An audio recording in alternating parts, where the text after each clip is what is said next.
중국에서 우한 폐렴 네 번째 확진자가 나왔습니다. 우한을 방문한 한국인 남성으로 동네 병원을 찾았지만 별다른 조치 없이 6일 동안 일상생활을 진행했습니다. 세 번째 확진자도 서울 강남과 일산의 호텔과 음식점 등을 다닌 것으로 드러났는데 초비상이 걸린 방역 점검합니다. 우한 폐렴 중국 내 사망자가 81명으로 증가했으며 확진자도 2,800명이 넘었습니다.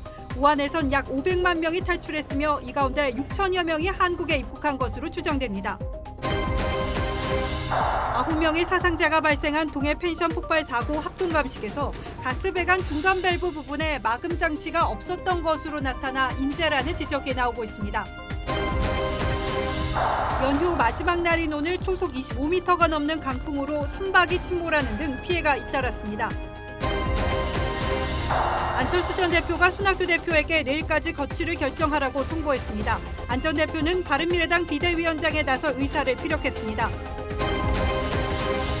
Next year, if we'll be nominated then here in Grammys, then it'll be the greatest call. 지난해에 이어 두 번째로 그래미 어워즈 레드카펫에 선 BTS가 내년엔 후보가 되어 돌아오겠다는 목표를 전했습니다.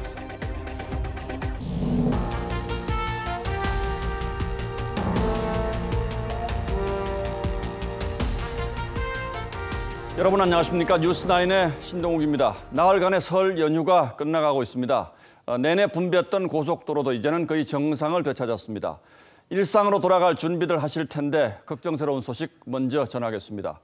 중국 우한에서 시작된 변종 코로나 바이러스 우한 폐렴의 기세가 심상치 않습니다. 중국 내 공식 환자 수만 3,000명에 육박하고 있고 우리나라에서도 오늘 네 번째 확진 환자가 발생했습니다.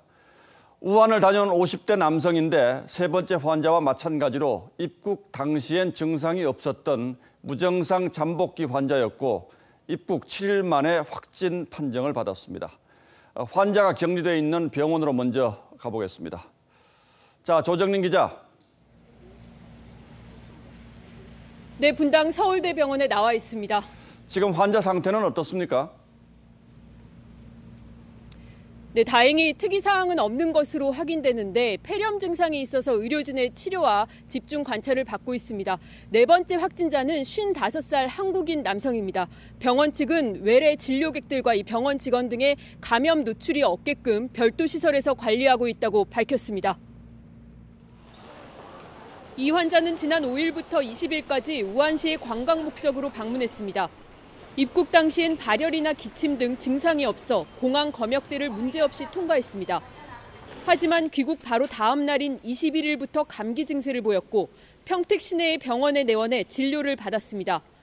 25일에 고열과 근육통 증세가 나타나 보건소에 신고했고 폐렴 진단을 받고 조사 대상 유증상자로 분류된 뒤 오늘 오전 확진 판정을 받았습니다. 감기 증상이 나타나고 격리 조치되기까지 6일 동안 다수의 사람들과 접촉해 2차 감염이 우려되고 있습니다. 질병관리본부는 현재 환자 이동 동선 등을 따라서 심층 역학조사를 진행 중에 있으므로 조사 결과가 나오는 대로 추가 결과를 공유할 예정입니다. 보건당국은 네 번째 확진자와 세 번째 확진자가 모두 지난 20일 우한에서 귀국했지만 같은 비행기를 타지는 않았다고 밝혔습니다. 예, 그런데 강원도에서 15개월 된 아기 의심 환자가 또 발생을 했다고요? 네, 어제 중국 광저우에서 입국한 15개월 아기가 우한 폐렴 의심 증세를 보여 격리 치료를 받고 있다고 보건당국이 밝혔습니다. 이 아기는 오늘 오후 원주 기독병원에 격리돼 있다 조금 전 강원대병원으로 옮겨져 치료를 받고 있습니다. 원주 기독병원 측은 선제적 대응 차원에서 격리했다며 지정병원인 강원대병원으로 옮겨진 만큼 조만간 확진 여부를 알 수 있다고 말했습니다. 지금까지 분당 서울대병원에서 TV조선 조정린입니다. 예, 오늘 확인된 네 번째 환자는 중국 우한에서 귀국한 뒤에 감기 등의 증세로 평택에 있는 한 병원을 두 차례나 방문한 것으로 저희 취재 결과 확인됐습니다. 그러나 우한 방문 이력에 호흡기 증상까지 있었는데도 선별 진료는 하지 않았고 이 환자는 엿새 동안 사실상 방치된 셈이 됐습니다. 2차 감염 우려가 커지면서 보건당국이 오늘 이 병원을 뒤늦게 폐쇄했습니다. 최민식 기자가 단독 취재했습니다. 경기도 평택의 한 병원입니다. 당분간 휴진하겠다는 문구가 적혀 있습니다. 네 번째 우한 폐렴 확진자가 2차례 내원한 것으로 확인됐습니다. 병원 측은 이 환자가 우한을 방문했고 호흡기 증상이 나타났는데도 다른 환자들과 분리해 진료하지는 않았습니다. 다른 환자들과 의료진 등에게 바이러스가 전파됐을 가능성이 있습니다. 질병관리본부는 오늘 해당 병원을 폐쇄하고 심층 역학조사에 착수했습니다. 그분이 병원이나 약국이나 이런 데 갔을 경우에 시스템에서 이렇게 딱 공개가 된다고 합니다. 그 시스템에 표출이 되었는지 어떤 시스템을 사용했는지 이런 부분은 역학조사를 하고 있어서 네 번째 확진자가 우한을 다녀온 사실을 숨겼는지도 들여다볼 예정입니다. 인근 주민들은 네 번째 확진자가 2번씩이나 병원에 다녀간 사실이 알려지자 불안해하고 있습니다. 제 주변, 제 지인도 그렇고 다 유치원 안 보낸다는 사람이 80%가 넘어요. 여기서 만약에 확진자가 판택이 한 명 더 나오잖아요. 그럼 진짜 여기 이 도시는 또 완전 마비되는 거예요. 보건당국은 내일 네 번째 확진자의 동선과 접촉자를 파악해 발표할 계획입니다. TV조선 최민식입니다. 세 번째 확진 판정을 받은 50대 남성 역시 네 번째 확진 환자처럼 귀국한 뒤에 증상이 나타났습니다. 격리되기까지 사흘간 서울 강남과 경기도 고양의 병원과 호텔, 식당 등을 방문했고 지금까지 74명과 접촉한 것으로 파악돼 2차 감염 우려가 커지고 있습니다. 계속해서 송민성 기자가 취재했습니다. 세 번째 확진자가 지난 22일부터 일행과 함께 투숙한 강남의 한 호텔입니다.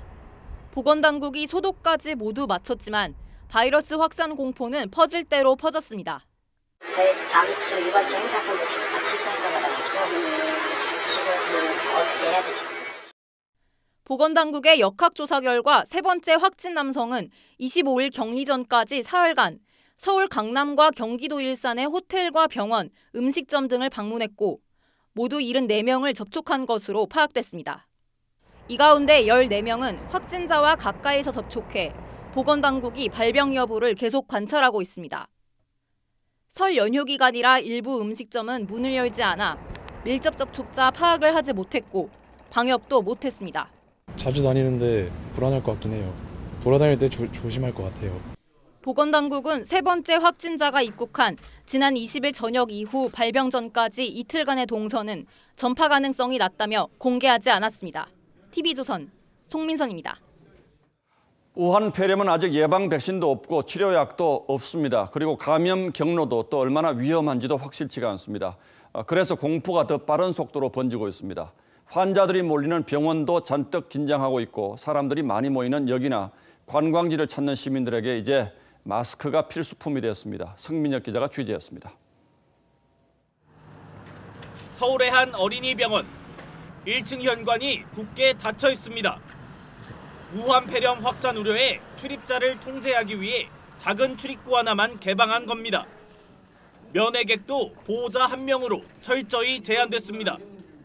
출입증 갖고 계신 부모 한 분만 들어가시죠. 일부 병원 출입구엔 공항에서나 보던 열 감지 장비도 등장했습니다. 이 병원은 이렇게 입구마다 열 감지 카메라를 설치해 고온 증상을 보이는 방문자를 상대로 문진을 하고 있습니다. 방문객들도 걱정이 큽니다. 휴일이 돼서 그런지 외국 분들이 좀 많이 있더라고요. 약간은 좀 조심해야 되겠다 하는 생각. 서울역 귀경 인파도 열차에서 내리자마자 마스크를 사려고 약국으로 몰렸습니다. 막 10개씩 사고 싶어요. 편의점 마스크도 일찌감치 동이 났고 평소엔 명동에서 화장품과 식품 등을 주로 찾던 중국인들은 마스크를 수백 개씩 사기도 했습니다. There are so many people need this. Many shops the mask is sold out. They can't buy the mask in the. 인터넷 육아 정보 카페 등에는 영유아를 둔 부모들이 아이들을 어린이집이나 유치원에 보내도 되는지 걱정이 쏟아지고 있습니다. TV조선 성민혁입니다. 예, 앞서 보신 것처럼 세 번째, 네 번째 확진 환자가 아무 증상을 보이지 않은 채 입국한 무증상 감염자였기 때문에 공항의 긴장감도 한층 높아졌습니다. 연휴가 끝나면서 해외에서 많은 사람들이 돌아오고 있고 또 우한을 탈출한 중국인 수천 명이 한국으로 왔다는 보도까지 나오면서 공항 이용객, 공항 당국 모두 초비상 상태입니다. 황선영 기자가 인천공항에 다녀왔습니다. 설 연휴 마지막 날 입국장으로 들어서는 사람들. 남녀노소 외국인 너나 할 것 없이 모두 마스크를 쓰고 있습니다. 공항 곳곳 편의점에서 파는 마스크는 색상과 종류에 관계없이 낮부터 동이 났습니다. 마스크 오늘 아예 안 들어와요. 출국장에선 우한 폐렴을 경고하는 안내 방송이 나옵니다. 기침과 발열이 있는 호흡기 유증상자와의 접촉도 피하시길 바랍니다. 폐렴 공포가 확산되면서 인천국제공항은 검역체계 총력 대응을 발표했습니다. 안내 데스크 곳곳에 손소독제가 비치돼 있고 청소 노동자들은 하루에도 2~3번씩 엘리베이터와 의자 등을 닦고 또 닦습니다.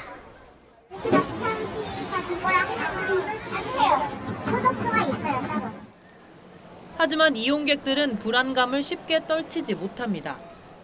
중국에서는 한번 소독을 했는데 여기 와서는 그냥 평상시대로. 비행기에서 내려서 그냥 다른 검사 굳이 없었어요. 인천국제공항공사는 오늘 자정 입국객부터 건강 체크리스트를 받기로 했습니다. 손잡이로 균이 옮는 것을 막기 위해 무빙워크의 운행을 중단하는 추가 대응책도 내놨습니다. TV조선 성선영입니다. 이렇게 4번째 확진자까지 발생하자 정부가 감염병 위기 경보 단계를 주의해서 경계로 올렸습니다. 아직은 제한적입니다만 지역 감염의 가능성을 염두에 둔 조치로 볼 수 있습니다. 아울러 우한에서 입국한 사람 1,000원을 대상으로 바이러스 감염 여부를 조사하기로 했습니다. 장윤정 기자가 취재했습니다. 정부가 보건복지부 장관을 본부장으로 하는 신종 코로나 바이러스 중앙사고수습본부를 설치하고 첫 회의를 열었습니다. 국내에서 4번째 확진자가 발생하자 취한 조치입니다. 지역사회 확산에 대비하여 인력과 시설, 장비 등 관계부처와 지자체의 과용 자원도 최대한 동원하여 정부는 감염병 위기경보 단계를 주의에서 경계로 한 단계 격상했습니다. 지난 20일 국내에서 처음으로 환자가 발생해 주의 단계를 발령한 지 일주일 만입니다. 경계 단계는 국내에 유입된 해외 신종 감염병이 제한적으로 전파될 때 적용됩니다. 정부는 보건복지부 직원 50명과 국방부와 경찰청, 지방자치단체 인력 200여 명을 검역 현장에 추가로 배치했습니다. 내일 새벽 0시부터는 검역 대상 오염 지역을 중국 전역으로 확대하고 유증상자는 격리해 감염 여부를 조사합니다. 문재인 대통령은 2차 감염을 막기 위해 중국 우한 지역 입국자 모두를 조사하라고 지시했습니다. 이에 유증상자 약 100명을 우선 조사하려던 보건당국은 구체적인 조사 계획을 수립해 발표하겠다고 밝혔습니다. TV조선 장윤정입니다. 정부는 우한에 사실상 고립된 우리 국민을 데려오기 위해서 고심 끝에 곧 전세기도 띄울 예정입니다. 공식 발표는 내일 할 것으로 보이는데 어디서 어떻게 수송할지 또 한국으로 데려온 뒤 격리 방역은 또 어떻게 할지 정부의 고민이 많습니다. 일정 기간 한 곳에 수용하는 방안을 검토하고 있습니다만 숫자가 400명 이상 될 것으로 예상되기 때문에 역시 간단치 않은 문제입니다. 고서정 기자입니다. 정부는 우한에 고립된 교민 철수를 위해 전세기를 투입하는 방안을 내일 발표할 것으로 보입니다. 앞서 정부는 오늘 관계부처 합동회의를 열고 전세기 투입 문제를 논의했습니다. 하지만 최종 결정을 내리지 못했습니다. 내일 오후 정세균 총리 주재로 다시 논의할 것으로 알려졌습니다. 전세기 투입 날짜와 비용 문제 등을 포함해 각 부처와 중국 당국, 현지 공관 등과 막판 조율 중인 부분들을 점검할 예정입니다. 우선 우리 국민을 중국 어디서 어떻게 수송할지가 숙제입니다. 2주간은 그분들이 이제 특정한 곳에 모여서 격리 상태에 좀 있으셔야 되지 않을까 싶거든요. 특정한 숙박시설이라든지 아니면. 이송 후 방역도 문제입니다. 우한에 체류 중인 우리 국민 가운데 확진자나 의심 환자는 없는 것으로 파악되고 있습니다. 하지만 정부는 만일의 경우에 대비해 잠복기가 완전히 지날 때까지 이들을 공동 생활 공간에서 지내도록 하는 방안도 검토하고 있는 것으로 전해졌습니다. 전세기와 승무원 등에 대한 관리와 방역도 고심하고 있는 것으로 알려졌습니다. 현재 우리 국민 500에서 600명 가운데 400여 명이 귀국 의사를 밝혔습니다. 이들을 위해 정부는 전세기 2대를 띄우는 방안을 검토 중입니다. TV조선 고서정입니다.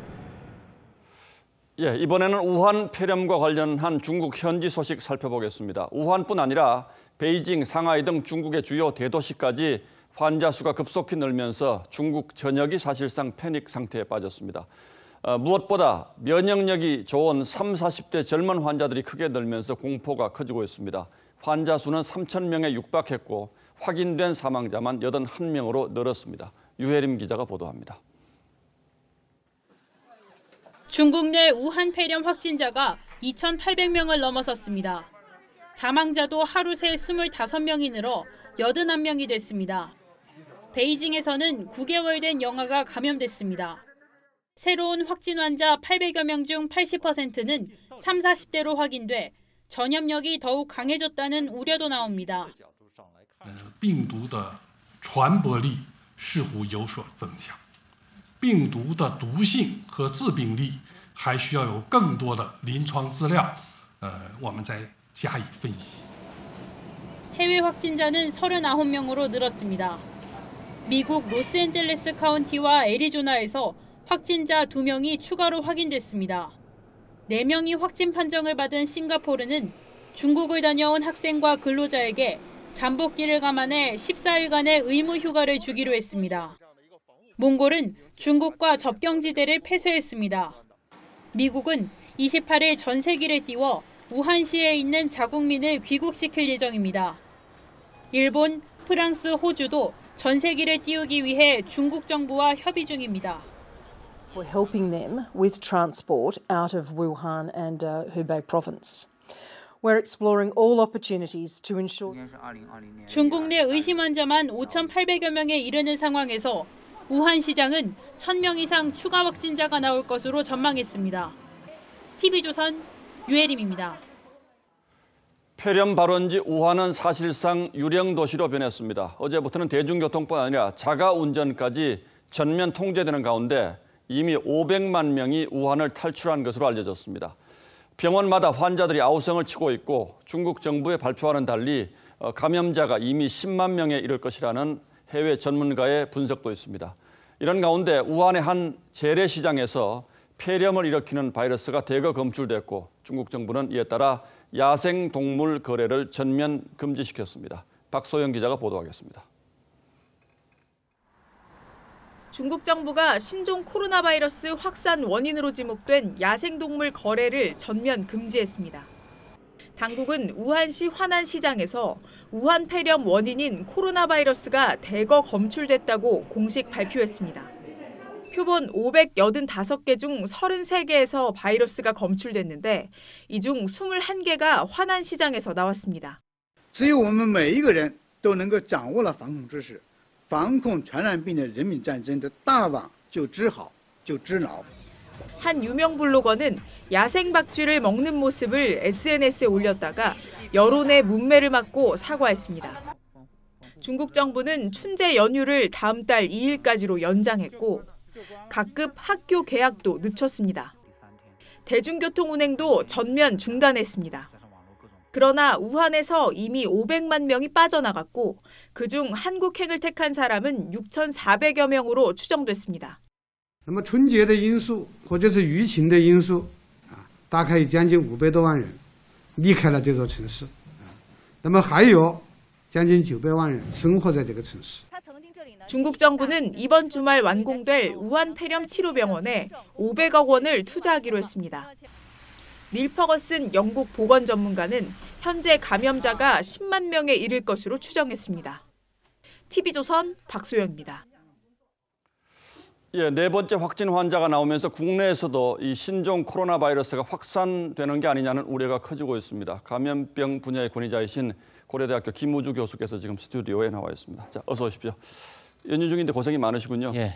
정부가 오늘 이제 경보 단계를 주의해서 경계로 올리지 않았습니까? 이건 우리 지역 사회 감염 가능성을 염두에 둔 조치로 봐야 할까요?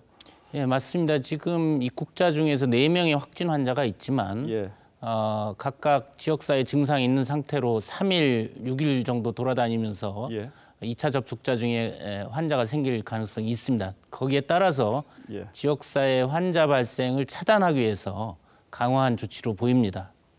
자, 무증상 입국자가 이제 2명이 발견이 됐고 또 잠복기에도 그러니까 증상이 나타나기 전에도 바이러스가 전파될 수 있다 이런 얘기도 있는데 이건 사실입니까? 예, 어제 그 중국 국가위생보건국장께서 이 잠복기 상태에서도 감염 전파가 가능하다. 그리고 잠복기는 1일에서 14일인데 평균 10일 정도며 바이러스는 전파력이 점점 강화돼서 환자가 증가할 우려가 있다고 해서 좀 놀라움을 줬고 이 잠복기에는 보통 감염 전파력이 없는 게 일반 감염병의 원칙입니다. 물론 홍역이나 수두 같은 경우 예외적으로 잠복기에 감염이 됩니다만서도 사스의 경우는 잠복기에 전파 안 되는 것으로 알았는데 지금 이 우한발 신종 코로나 바이러스는 중국 보건당국에서 잠복기에 전파가 가능하다. 물론 정확한 근거 자료를 어제 발표하지 않아서 좀 미심쩍은 부분이 있습니다. 우리가 좀 더 확인이 필요하고 설사 잠복기 증상이 없는 상태에서 전파력이 있다 하더라도 매우 낮을 것이라고 판단이 됩니다. 그러나 어쨌든 뭐 주변에 만약에 우한에서 들어오신 분이 있다면 증세가 없더라도 좀 접촉은 조심을 하시는 게 좋겠군요. 어쨌든. 예.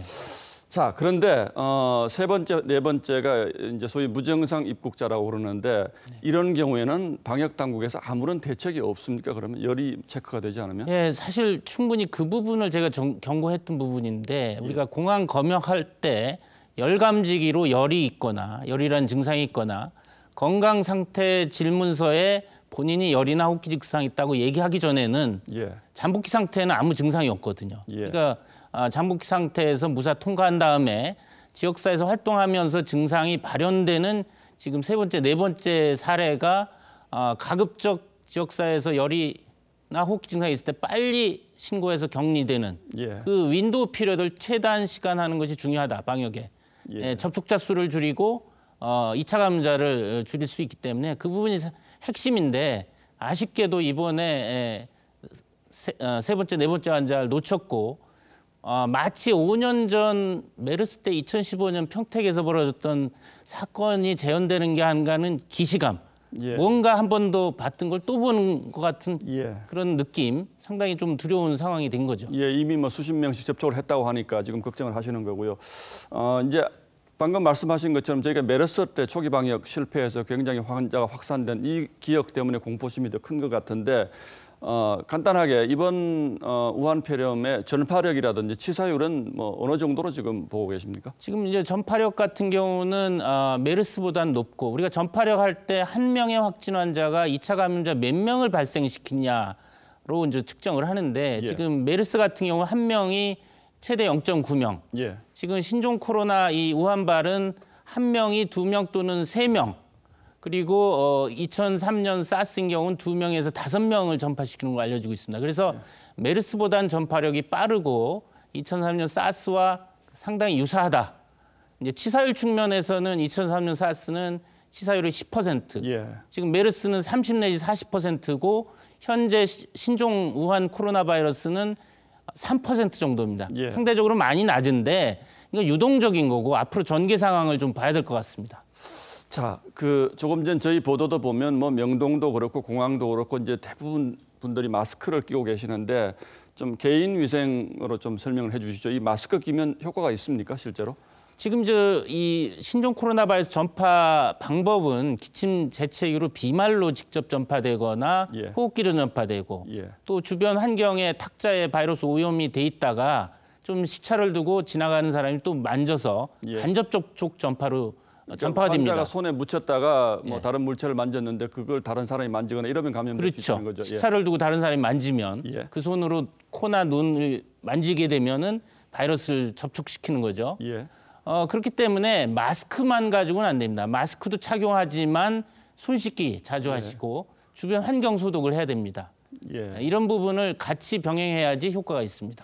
자, 마지막으로 한 말씀 간단하게 좀 여쭙겠습니다. 지금 2단계에서 정부의 방역을 두고도 좀 일부 논란이 있는 것 같은데 교수님 보시기에는 뭐 이 정도면 지금 충분하다고 보시는지 아니면 좀 아쉽다고 보시는지요?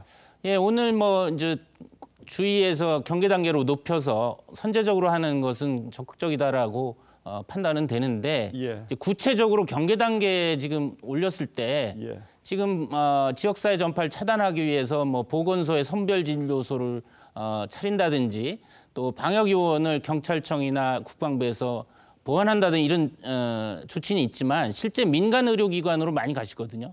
국민들이. 그러니까 민간 의료기관에서 어떻게 선별 진료소를 하고 이 방역 보호구, 마스크라든지 소독제라든지 조치를 어떻게 구체적으로 지원하는 방안이 좀 나와야 될 것 같습니다. 예, 일단 오늘은 여기까지만 좀 말씀을 듣겠습니다. 김우주 교수였습니다. 고맙습니다.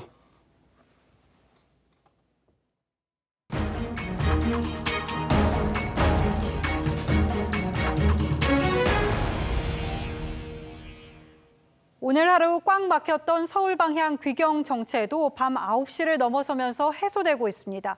오늘 아침부터 거제와 여수, 부산에서는 매우 강한 바람이 불어서 운전 걱정하며 나서신 분들 많으실 텐데요.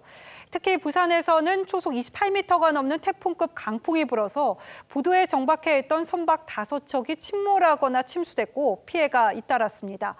항공기와 여객선 운항도 차질을 빚었습니다. 하동원 기자입니다. 정박했던 선박들이 강풍에 뒤엉킨 채 침몰합니다. 해경이 크레인으로 침몰 선박 선원을 구조합니다.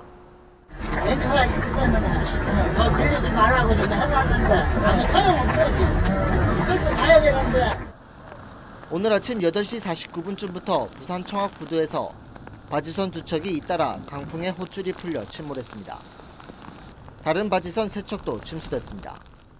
부두 안면은 강풍과 거친 파도에 밀려온 선박이 부딪히면서 이렇게 산산조각났습니다. 부산에는 오늘 순간 최대 초속 28.2m에 이르는 태풍급 강풍이 불었습니다. 건물 옥상 철 구조물이 부서지고 간판이 떨어져 나갔습니다. 아파트 공사장 가림막이 도로를 덮치기도 했습니다. 부산에서만 강풍 피해가 70건이 넘었습니다. 일단 바람이 영향이지. 간판 조치 이런 거 할 때는 좀 떨어질까 싶어가 위험한 그런 상황이 좀 위험이 있었습니다. 김해공항은 항공기 80편이 운항에 차질을 빚었습니다. 남해안과 제주에는 풍랑특보가 내려져 여객선도 발이 묶였습니다. 기상청은 부산과 남해안에는 내일까지 초속 30m가 넘는 강풍이 이어지겠다며 주의를 당부했습니다. TV조선 하동훈입니다. 동해 무허가 펜션 가스 폭발 사고의 사망자가 6명으로 늘었습니다. 이 사고가 인재인 정황도 하나둘 드러나고 있는데요. 가스 배관 중간 밸브 부분에 막음 장치가 없었던 것으로 나타나서 경찰은 부실 시공 가능성을 조사하고 있습니다. 먼저 장용욱 기자입니다. 해안가의 한 건물에서 연쇄 폭발이 나며 불기둥이 치솟습니다. 가스 폭발 사고가 난 펜션 객실 내부에서는 LP가스 배관 중간 밸브가 봉인되지 않은 채 발견됐습니다. 펜션 건물 외벽에 설치한 LP가스 용기에는 중간 부분에 하얀 성에가 생겨 있었습니다. 전문가들은 갑자기 가스가 누출될 때 생기는 현상이라고 분석합니다. 가스가 5분만 쉬어도 가스를 꽉 차죠. 10분 아니라 가스가 꽉 나옵니다. 수도 물처럼 콱콱 나옵니다. 경찰은 이 때문에 객실 내부에 가스가 누출된 뒤 발코니에서 휴대용 가스버너를 사용하다 연쇄 폭발한 것으로 보고 있습니다. 사고 펜션은 객실 8곳 가운데 6곳을 기존 가스레인지에서 인덕션으로 교체했습니다. 경찰은 이 과정에서 중간 밸브 봉인 처리를 허술하게 했는지 아니면 폭발의 충격으로 봉인 처리가 떨어졌는지를 조사하고 있습니다. 경찰은 국과수에 가스 중간 밸브 등 증거물의 정밀 분석을 의뢰했습니다. TV조선 장용욱입니다. 네, 보신 것처럼 펜션 폭발 사고는 막을 수 있었던 정황이 속속 드러나 안타까움이 큰데요. 해당 펜션은 영업 신고가 이루어지지 않은 불법 숙박업소일 뿐 아니라 불법 증축 등 3건을 더 위반한 것으로 드러났습니다. 그런데 지자체는 이런 위반 사항을 발견해 놓고도 사고 펜션을 포함한 적발시설의 처분을 1년 넘게 미뤄온 것으로 드러났습니다. 강석 기자입니다. 일가족 7명이 숨지고 다친 펜션은 10년 가까이 불법 영업을 했습니다. 사고 이후 추가 위법 행위가 드러났습니다. 폭발 사고가 난 이 건물은 소방 특별 점검에서 2층 펜션을 비롯해 모두 4건이 적발됐습니다. 1층 음식점 등 3곳을 불법 증축했습니다. 그러면 우리는 세입자 입장이니까 주인이 만들어준 대로 가서. 동해소방서는 지난 2017년 7월부터 1년 6개월 동안 다중이용시설을 특별 점검했습니다. 234건을 적발해 수시로 동해시에 통보했습니다. 동해시는 40여 건만 행정처분한 뒤 인력이 부족하다며 200여 건은 1년 넘게 방치했습니다. 한 개 과가 움직여서 할 수 있는 업무 범위를 업무의 한계를 넘어선 전문가들은 사고를 예방하려면 즉시 개선해야 한다고 말합니다. 어떤 문제점이 발생이 되면 적시 개선을 해야지 그 다음 피해를 막을 수가 있습니다. 동해시가 처분을 미룬 200여 건을 행정 처리하는 데는 3년 이상 걸릴 전망입니다. TV조선 강석입니다. 이부진 호텔신라 사장과 이무재 전 삼성전기 고문의 이혼이 확정됐습니다. 소송을 벌인 지 5년 3개월 만입니다. 대법원은 이 사장이 임 전 고문에게 141억 원을 지급하라고 한 원심 판결을 확정했습니다. 이재준 기자입니다. 지난 1999년 8월 삼성그룹 오너의 딸과 평사원 간 러브스토리로 화제를 모은 결혼. 이부진 호텔신라 사장과 이무재 전 삼성전기 고문의 파국은 지난 2014년 이 사장의 이혼 조정 신청이 시작이었습니다. 대법원은 두 사람의 소송이 시작된 지 5년 3개월 만에 결론을 냈습니다. 재판부는 이혼과 함께 재산 분할을 위해 이 사장이 임 전 고문에게 141억 1,300만 원을 지급하라는 2심 판결을 그대로 확정했습니다. 이혼을 인정한 2심 재판부는 재산 분할 액수만 86억 원에서 141억 원으로 늘렸습니다. 소송 과정에서 임 전 고문이 이 사장 재산의 절반가량인 1조 2천억 원대의 재산 분할을 요구한 것으로 전해지며 재산 분할 소송 청구액 중 최대 규모로 화제를 모으기도 했습니다. 가정과 아이를 지키고 싶습니다. 하지만 친권과 양육권은 이부진 사장이 갖게 됐습니다. 임 전 고문이 재산 분할 청구액 가운데 1% 정도만 인정돼 법원이 이 사장의 손을 들어줬다는 평가가 나옵니다. TV조선 이재중입니다. 북한이 설 연휴가 끝난 뒤 미사일 발사를 재개할 수 있다는 가능성이 제기됐습니다. 미 언론이 북한의 ICBM 핵심 생산 시설이 있는 평양 산음동 공장에서 차량 대여섯 대가 빠져나가는 위성 사진을 공개한 건데요. 미사일 발사로 이어질지 아니면 미국을 자극하기 위한 교란 작전에서 그칠지 김지수 기자가 보도합니다. 평양 외곽의 산음동 미사일 연구단지. 차량이 줄지어 서 있고 공장 뒤편으론 대형 컨테이너가 보입니다. 산음동 단지는 미국 본토를 타격할 수 있는 ICBM급 화성 15형을 생산한 곳으로 CNN은 김정은 위원장이 신형 전략무기를 개발하겠다고 말한 뒤 이런 활동이 나왔다는 점에 주목했습니다. 미 고위 관리는 과거 미사일 발사 전 관찰됐던 움직임과 일치한다며 미사일 시험 발사 가능성을 배제할 수 없다고 말했습니다. 이곳을 감시해온 미들버리 국제연구소 연구원들은 컨테이너가 이동했다면서 그 안에 미사일이나 부품을 담아 움직였을 가능성을 우려했습니다. 차량 활동에 대해선 지도부의 공장 방문이라면 ICBM 제조의 처음이나 마지막일 거라고 연구소장은 분석했습니다. Trying to build long-range ballistic missiles with the ability to carry a nuclear warhead, if you will, on top of it. So that's something we're watching very closely at. 다만 북한은 미국이 이곳을 감시 중이란 걸 알고 있어 미 정보당국의 혼선을 줄여 움직임을 보인 걸 수 있다고 연구원들은 경계했습니다. TV조선 김지수입니다. 도쿄올림픽이 6개월 앞으로 다가오면서 우리 선수들은 명절도 없이 구슬땀을 흘리고 있죠. 그런데 일본 조직위원회의 공식 티켓 판매 홈페이지에 한국 웹사이트만 수개월 동안 누락돼 있던 것이 TV조선 취재에서 확인됐습니다. 단순 실수라고 보기에는 130여 개국 가운데 한국만 빠져 있어서 의도적인 것 아니냐는 관측입니다. 이태영 기자가 보도합니다. 도쿄올림픽 공식 티켓 구매 사이트입니다. 도쿄올림픽 조직위원회에서 각 나라별로 계약한 공식 티켓 판매 대행사들이 소개돼 있습니다. 그런데 한국은 유선 연락처만 적혀 있을 뿐 티켓 구입을 진행하는 웹사이트가 누락된 채 곧 공개된다는 커밍순이라는 문구만 적혀 있습니다. 지난해 10월부터 사전 티켓 판매를 대행하는 전 세계 130여 개 나라 가운데 한국만 빠졌습니다. 국내 업체는 지난해 10월 웹사이트 제작을 마쳤습니다. 하지만 일본 조직위는 사이트 디자인 등을 지적하며 등록을 미뤘습니다. 해피무지만 오랜 동안 커넥션이 남아있으니까 그 부분은 자꾸 저희들도 불만스러웠지만 다른 3자가 보기에도 저걸 왜 저러나. 해당 업체는 악화된 한일 관계 영향이라고 추정하고 있습니다. 한일 관계가 사실 문제고 저희도 뭐 눈치도 봐야 되고 그런 우리는 일본 조직이랑 계약이 돼 있기 때문에요. 취재진은 일본 조직위 측에 한국 사이트만 누락한 이유에 대해 물었지만 답변은 없었고 조직위 대표 번호로도 연락이 닿지 않았습니다.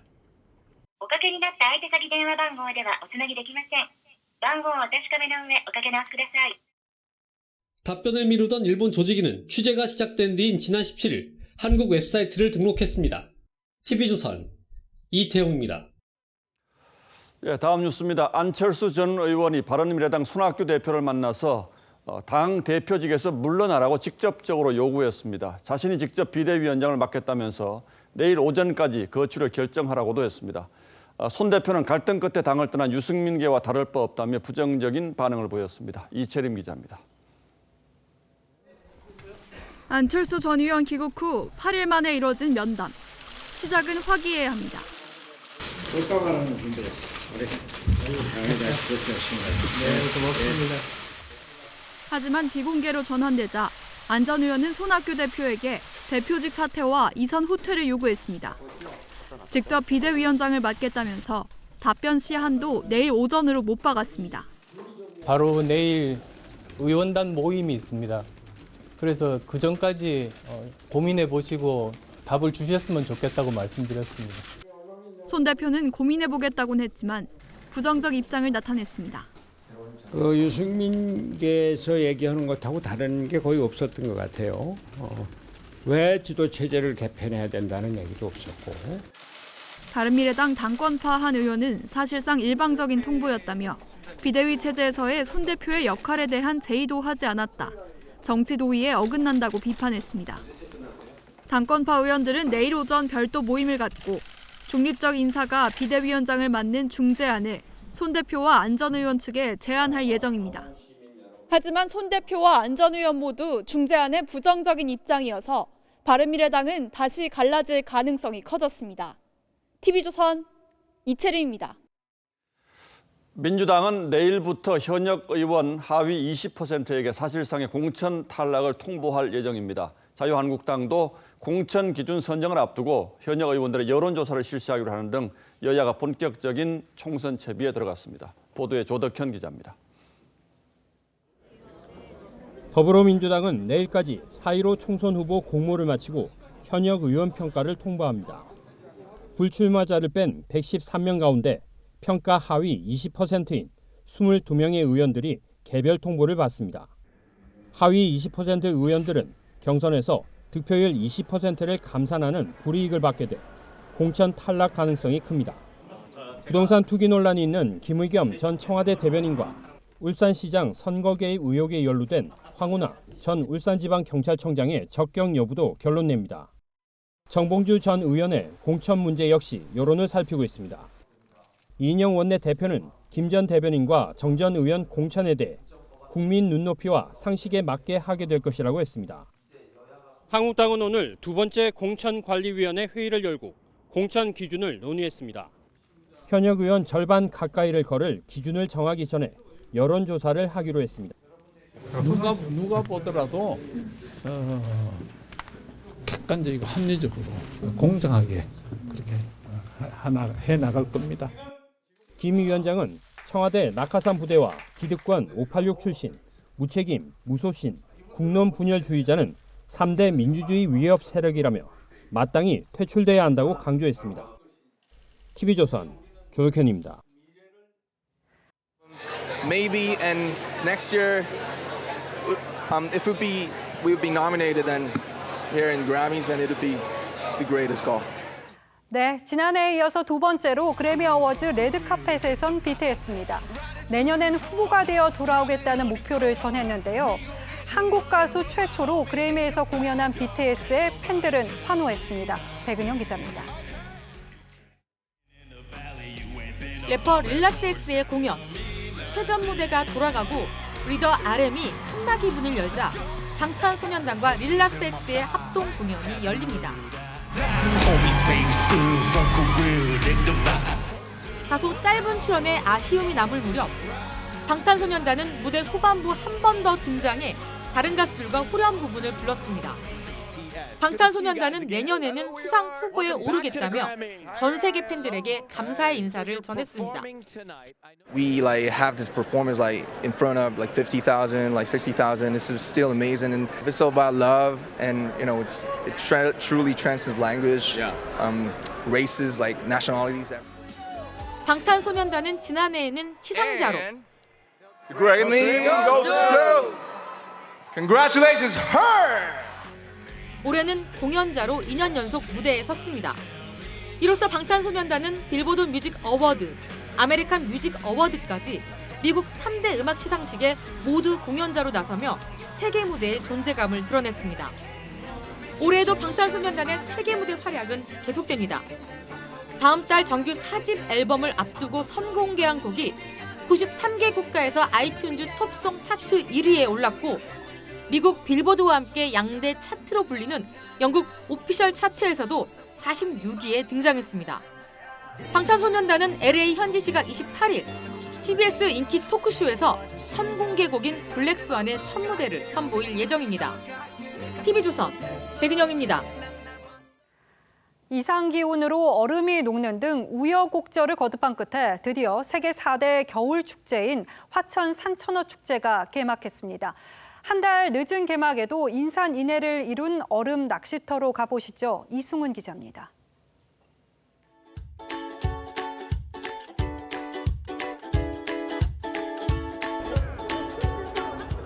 드넓은 얼음판이 인파로 가득합니다. 산천어 얼음 낚시를 하는 관광객들입니다. 저마다 얼음 구멍에 넣는 낚싯대를 흔들며 산천어 낚시에 시간 가는 줄 모릅니다. 얼음 속을 들여다보면 산천어 떼가 훤히 보입니다. 이렇게 고패질을 하다 보면 산천어를 잡을 수 있습니다. 얼음 팔뚝만한 산천어가 펄떡이며 짜릿한 손맛을 선사합니다. 우와, 야, 정말 크다. 뭐 미끼 같은 거 끼웠을 땐 되게 가벼운데 들어 올렸을 땐 되게 무거워가지고 뭔가 그게 느낌이 되게. 한겨울 추위도 잊은 채 물속에서 맨손으로 산천어를 잡습니다. 물고기를 따라다니다가 막상 하다 보니까 점점 추인 것도 있고 재밌게 산천어 맨손 잡기를 할 수 있어요. 이상 고온과 겨울비에 한 달 동안 2차례 연기를 거듭했던 화천 산천어 축제가 오늘 막을 올렸습니다. 오늘 하루 8만 5천여 명이 축제장을 찾았습니다. 2m 하던 곳을 3m로 넓히고 또 낚시를 담그는 그 얼음 구멍도 과거 18cm에서 15cm로 줄이고. 오늘 막을 내린 인제 빙어축제는 지난해 방문객보다 6만 명이 많은 17만 명을 기록했습니다. TV조선 이승훈입니다.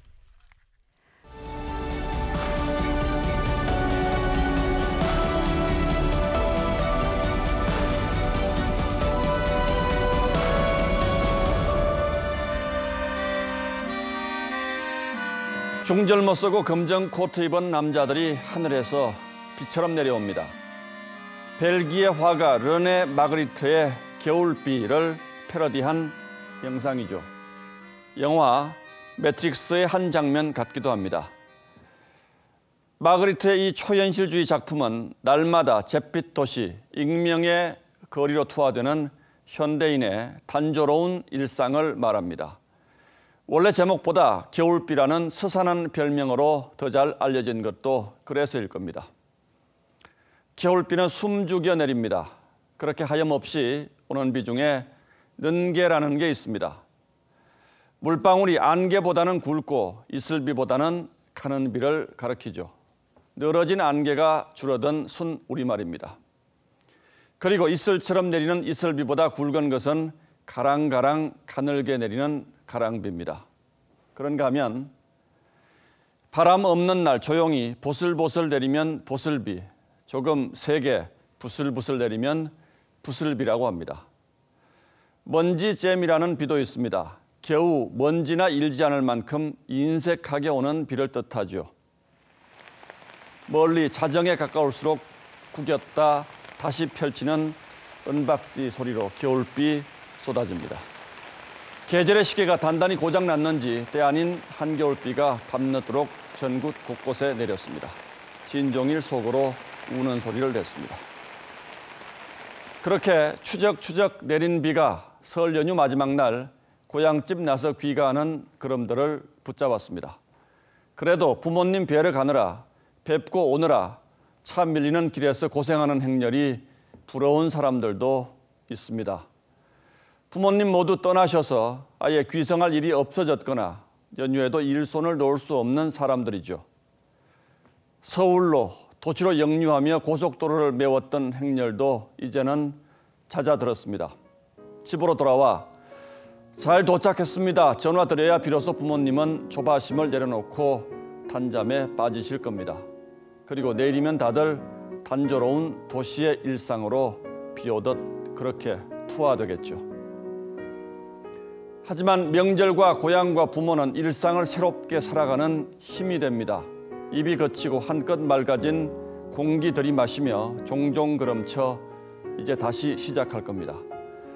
계절이 3번 바뀌어야 찾아올 추석을 기다리며 1월 27일 앵커의 시선은 설 그리고 겨울비였습니다.